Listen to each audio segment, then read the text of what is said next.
Assalamualaikum warahmatullahi wabarakatuh. Perkenalkan, nama saya Ardi Astro, SPMSI, nomor NIDN 02 17 11 8202.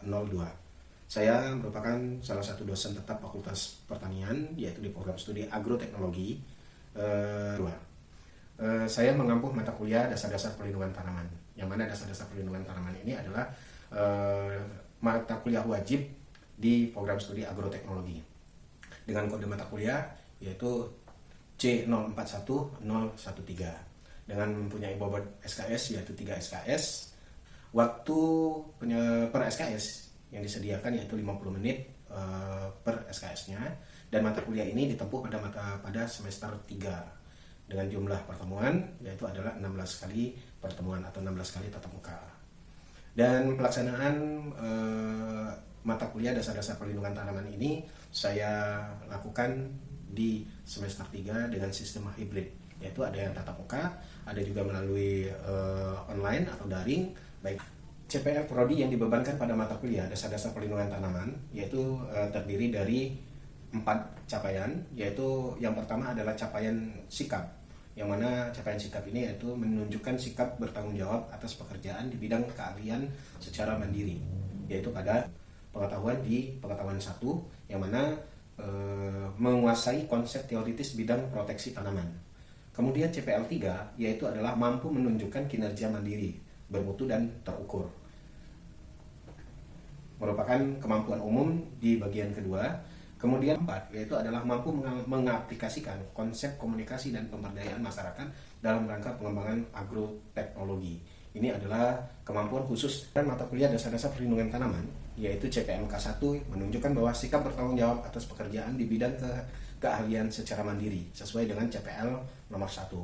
CPMK nomor 2 yaitu menguasai konsep teoritis bidang proteksi tanaman. Ini akan merujuk pada CPL kedua.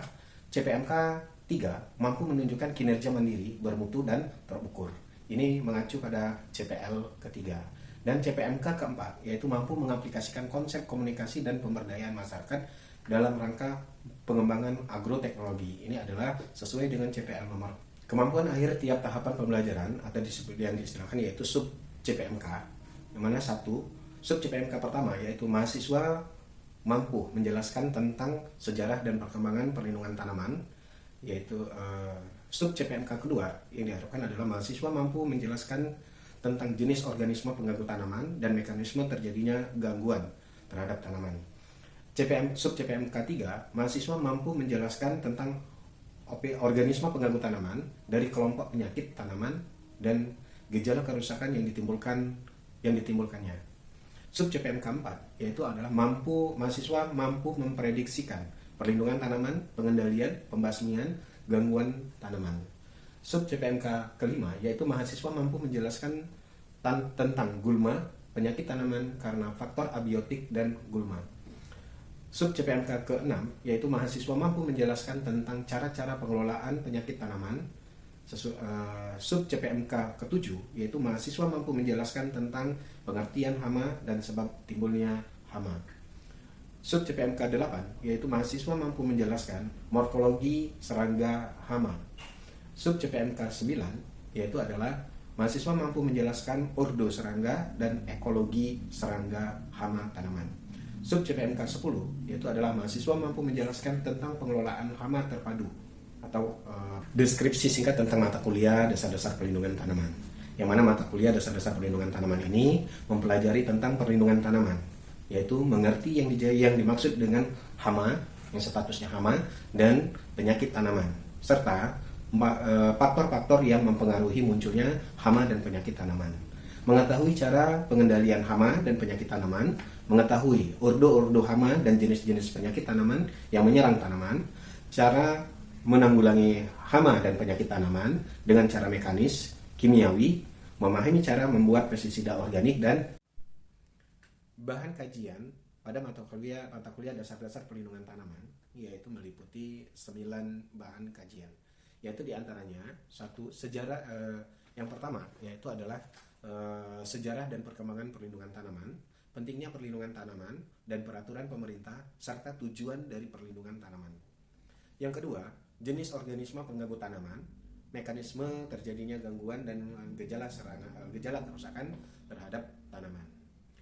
Yang ketiga adalah taksonomi dan mekanisme organisme pengganggu tanaman, penyebab penyakit tanaman, dan yang keempat adalah gulma, merupakan organisme pengganggu tanaman, kemudian penyakit yang diakibatkan secara abiotik dan faktor lingkungan yang mempengaruhi perkembangan penyakit tanaman. Definisi hama yang kelima adalah definisi hama dan pengelompokan. Sebab timbulnya serangan hama, peranan serangga. Yang keenam, morfologi perkembangan serangga hama dan gejala kerusakan. Yang ketujuh, ciri ordo serangga dan ciri kerusakannya. Yang kedelapan, pengendalian dan prinsip pengendalian hama. Yang kesembilan, pengertian konsep dan prinsip pengelolaan hama terpadu. Pustaka saya di dalam menyampaikan mata kuliah dasar-dasar perlindungan tanaman terdiri dari dua pustaka, yaitu pustaka utama dan pustaka penunjang.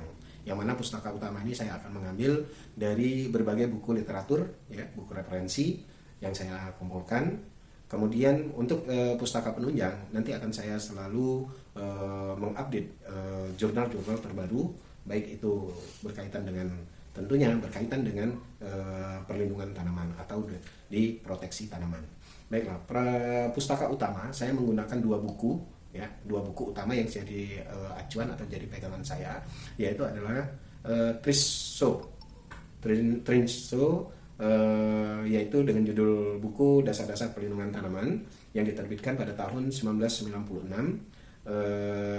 oleh penerbit Gajah Mada University Press. Kemudian pustaka yang kedua yaitu adalah Haryono Sumangun dengan judul buku yaitu Pengantar Ilmu Penyakit Tumbuhan yang dicetak pada tahun 2021 pada penerbit Gajah Mada University Press. Sedangkan untuk pustaka pendukung, ya, saya pada kali ini saya mengambil dua artikel jurnal.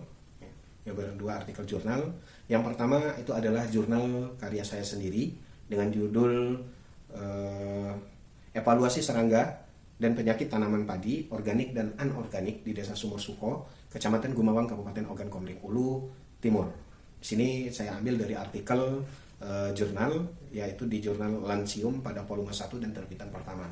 Kemudian pendukung lainnya yaitu adalah sama jurnal dengan tulisan saya juga, yaitu beserta yaitu Ardi Asro, Abu Umayyah dan Yulia Puji Astuti.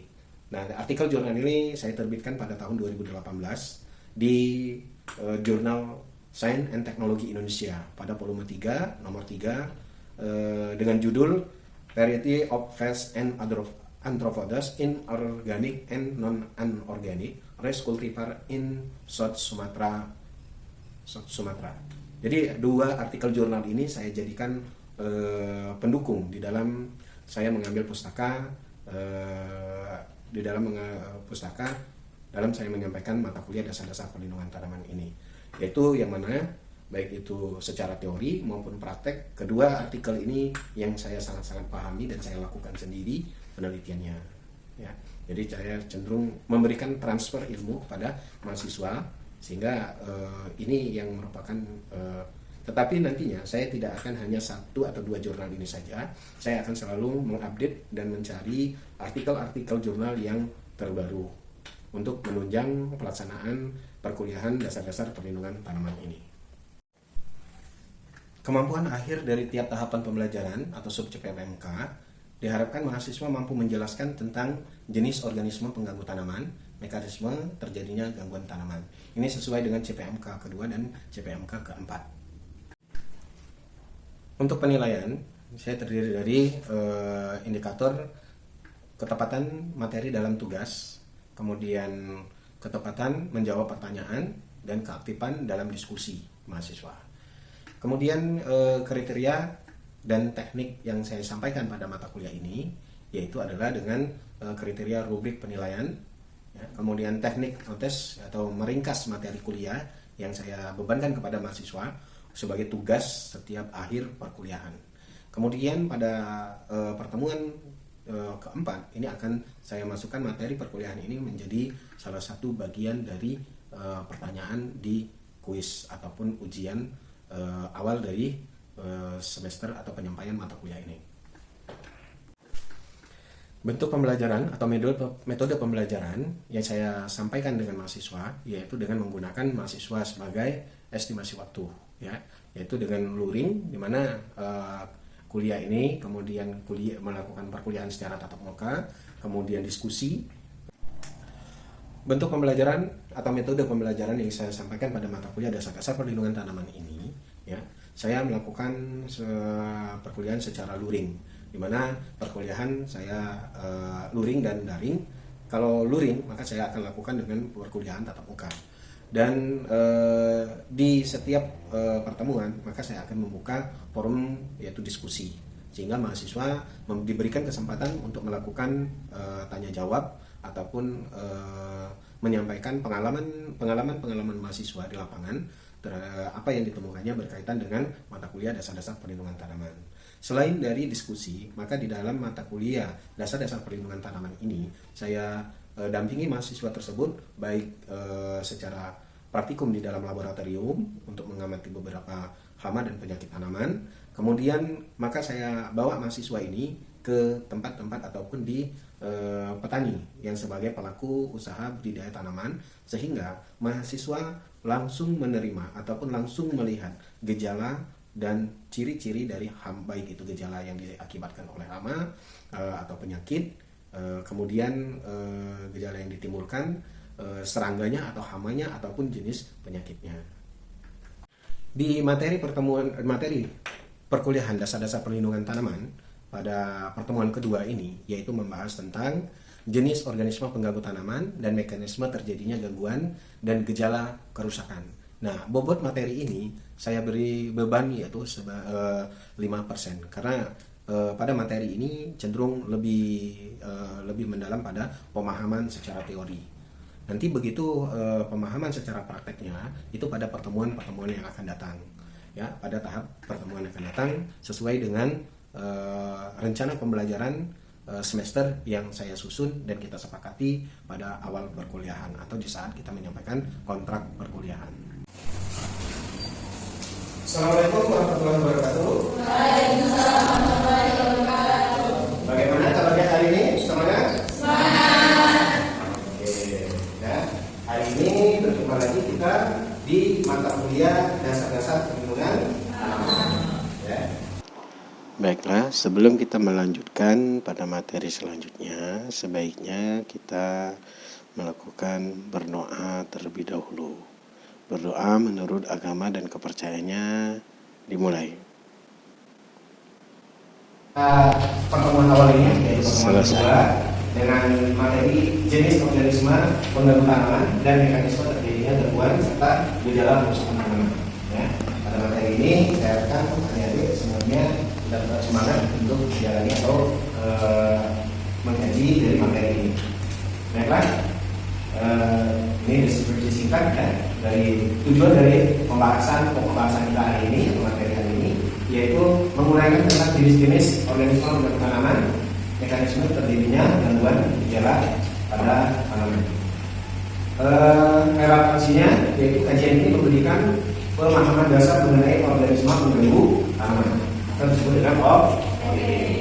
OPT yaitu adalah organisme pengganggu tanaman. Dengan tanaman dan lingkungan mengakibatkan kerusakan tanaman atau kerugian.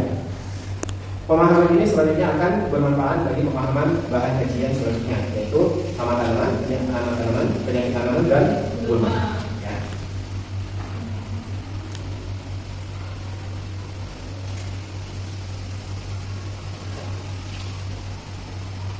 Oke. Ya. Jenis-jenis OPT yang mengganggu tanaman, yaitu adalah pertama yang dikenal dengan ya, jenis-jenis organisme pengganggu tanaman yang punya dikenal yaitu ada 3 jenis. Ya. Nah, ketiga jenis ini akan mengakibatkan kerugian terhadap produsennya. Ada produsen di dalam tanaman ini siapa? Petani. Dan yang mengakibatkan kerugian itu bukan hanya pada produsen, bahkan ke konsumen sebagai orang yang memakainya. Kenapa? Akan mengganggu yang namanya kualitas dan kuantitas. Ya. Jadi di situ sebenarnya kenapa dikategorikan dia adalah ganggu, ya, akibat dari semuanya. Oke, gangguan tersebut adalah yang dikenal dengan diganggu oleh OPT atau organisme pengganggu tanaman. Kita lihat di sini ada 3, ya, ada 3 jenis. Yang utama, yang umum mengganggu tanaman pertanian, yaitu adalah hama, penyakit, dan Oke, di sini pada pertemuan yang lalu saya sudah menyinggung sedikit. Ya. Hama tanaman adalah semua organisme, terutama makroorganisme yang dalam aktivitas hidupnya selalu merusak hasil tanaman atau bagian-bagian tertentu tanaman dan menurunkan kuantitas maupun kualitasnya, sehingga menimbulkan kerugian ekonomis bagi yang mengusahanya. Oke. Bagian dari tanaman, nah merusak ini bisa saja dia berada di bagian daun, bisa saja dia menyerang pada buah, bisa saja dia menyerang pada batang. Yang intinya adalah membuat kerugian bagi produsen atau si penanam. Ya. Kemudian selanjutnya yaitu adalah penyakit. Selain dari hama, maka ada juga OPD, itu jenisnya penyakit tanaman. Di sini Bapak, di sini pengertian penyakit tanaman itu adalah suatu rangkaian proses fisiologis yang merugikan, yang mengakibatkan pada tumbuhan yang abnormal atau penyimpangan tumbuhan tanaman atau bagian-bagian tertentu pada tanaman yang disebabkan oleh rangsangan yang terus-menerus pada tanaman oleh suatu penyebab biotik primer. Hal ini ditunjukkan oleh aktivitas sel sakit dan dinyatakan dalam keadaan morfologis dan histologis yang disebut gejala. Ada gangguan yang tidak normal diakibatkan oleh penyakit yang dialami oleh tanaman. Pertama adalah tumbuhan yang hidupnya bersosialisasi dengan tanaman dan dibudidayakan dan memberikan persaingan yang negatif terhadap tanaman tersebut. Contohnya seperti gulma berdaun lebar, rumput, dan teki-tekian. Oke, ya kan? Yang memberikan persaingan yang negatif, ya, persaingan yang negatif dalam artian perebutan antara mendapatkan sinar matahari, mendapatkan menyerap air, kemudian penyerapan unsur hara dan sebagainya, ya. Nah, gulma ini bukan saja banyak jenisnya, digolongkan menjadi yang berdaun lebar, kemudian rumput atau berdaun sempit, dan teki-tekian. Nah, kalau misalkan yang dimaksud dengan gangguan, yaitu adalah setiap perubahan per tanaman yang mengarah kepada pengurangan kuantitas dan kualitas hasil.